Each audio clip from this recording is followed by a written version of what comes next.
mar piem mag Rhino charge manobagi e karito le mag bungu mag Nkoteia Community Conservancy County Masamburu.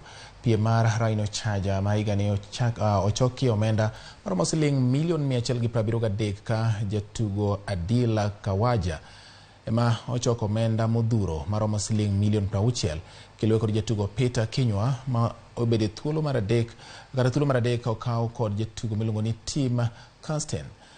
Kowuoyo e seche mane idhialo jaloch, jatend piny Kenya William Ruto osingo mar siro tukego ka itiyogo mar rito le kaachiel kod rito alwora. Piem ma higani nomiyo jotugo maromo 52 ka omenda maromo siling $1,700,000 noketi e lwet oganda ma Nkoteia mabiro konyogi. Amazing effort. Absolutely amazing. This is our 6th time we've won. So the previous guy who won the most was William Kahatley.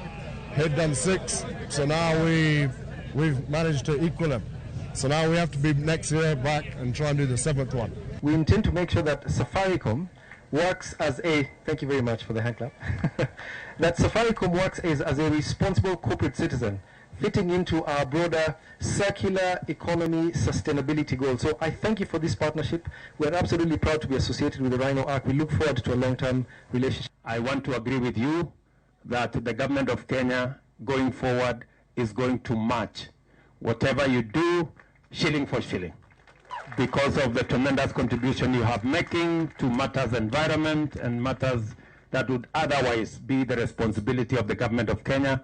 We want to, in a very special way, recognize what you're doing as Rhino Arc Trust. Let's share the same category of insanity.